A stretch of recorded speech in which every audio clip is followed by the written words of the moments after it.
राशिद असल में मेरी दोस्त सनम का बेटा था और वो मेरे कमरे में आ चुका था, लेकिन मैं उसके बारे में जान ही नहीं पाई।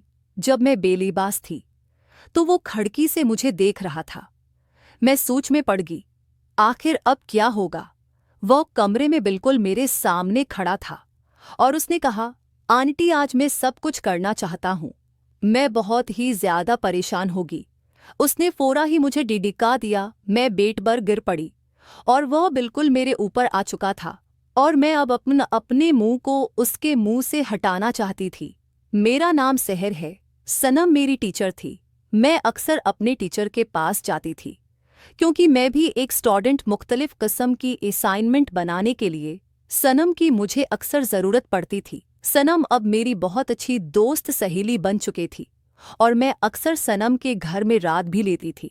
और मुझे कभी कभी ऐसा लगता था कि सनम का बेटा राशिद, जो कि मुझे कभी कभी देखता और कभी वो आंखों जब बगैर मेरे जिस्म की तरफ देखता ही रहता था। शुरू में तो शक होने लगा। मैं से अक्सर नज़रें छड़ाती थी और मैंने इस बारे में सनम को भी कभी कुछ नहीं बताया। कभी कभी मैं के कमरे में अकेली होती तो राशिद मेरे पास आकर बैठ जाता और मजाक परी कोई बात भी कर देता।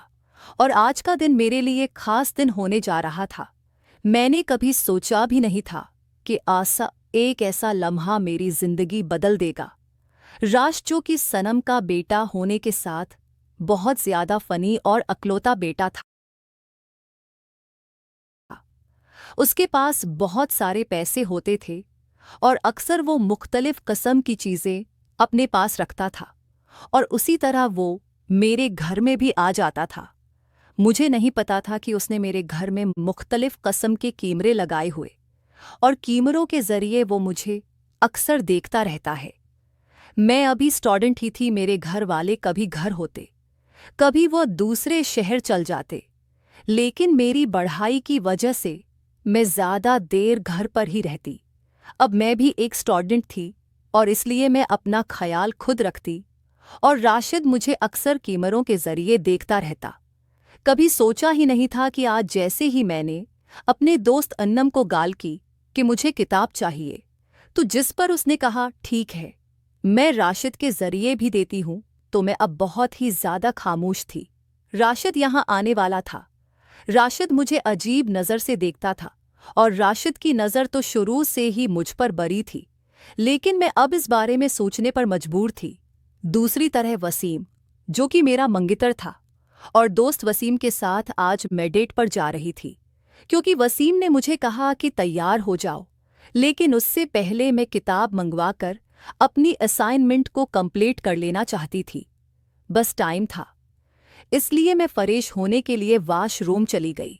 वॉशरूम जाने के बाद अब मैं जैसे ही अपने कमरे में आई, अभी तक मैंने कपड़े तब्दील नहीं किया थे, मैं दरवाज़ा बाहर वाला खोला छोड़ाई क्योंकि वसीम भी आने वाला था और मैंने सोचा कि इतने में तैयार हो जाऊंगी, क्योंकि बस उनको दरवाजे पर खड़ा रहना पसंद नहीं। इसलिए मैं परेशान होकर कमरे में आकर जैसे ही अपने आप को तैयार करने लगी थी, तो मैं क्या देखती हूँ कि दरवाजे पर राशिद खड़ा। और इस वक्त मैंने अभी कपड़े भी नहीं पहने थे।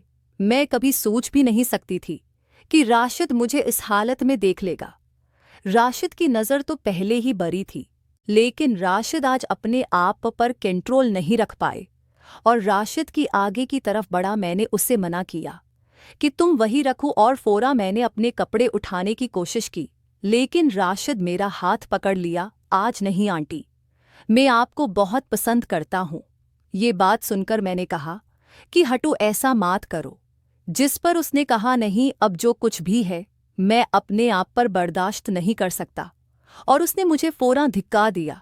धिक्का देने के बाद मैं जैसे ही बेड पर गिरी तो मैंने कहा कि फौरन हटो, मेरे मंगितर वसीम आने वाला और मैं अब ऐसा कुछ नहीं कर सकती।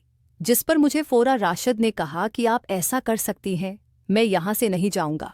आज आपको मेरी बात माननी पड़ेगी। अगर आप मेरी बात नहीं मानेगी तो बहुत बड़ा होगा। ये बात सुनकर मैं बहुत ज़्यादा परेशान होगा और मैंने कहा कि राशिद हटो। मैंने बड़ सारी तस्वीरें और वीडियो दिखाएं जो मेरे कमरे में कैमरे लगाने से उसने ली थी। उसने कहा कि मैं ये सब सोशल मीडिया पर डाल दूंगा, कि अगर आपने मेरी बात न मानी। मैंने कहा कि आज रहने दो, आज ऐसा कुछ नहीं हो सकता, क्योंकि मेरे मंगेतर आने वाला है, और इसलिए पहले तुम यहाँ से चले जाओ खुदा के लिए। फिर जैसा तुम चाहोगे बिल्कुल वैसा ही होगा। मैं तुम्हारी हर बात मानूंगी, जैसे तुम कहोगे बिल्कुल वैसा ही करूंगे। लेकिन आज के दिन जहां से चले जाओ। ये बात सिंका राशिद आखिरकार वहां से चलेगा। जब जाने लगा तो उसी वक्त वसीम भी आ गया। वसीम को पहले भी इस बात पर कोई शक था। वसीम जैसे कमरे में आया तो उसने बहुत ज्यादा गुस्सा किया। आखिर ये यहाँ क्यों आया था? जिस पर मैंने कहा कि मैंने कोई तलक ऐसा हो ही नहीं सकता। वो तो बच्चा है और उससे मेरा भला, ऐसा कोई तलक कैसे हो सकता?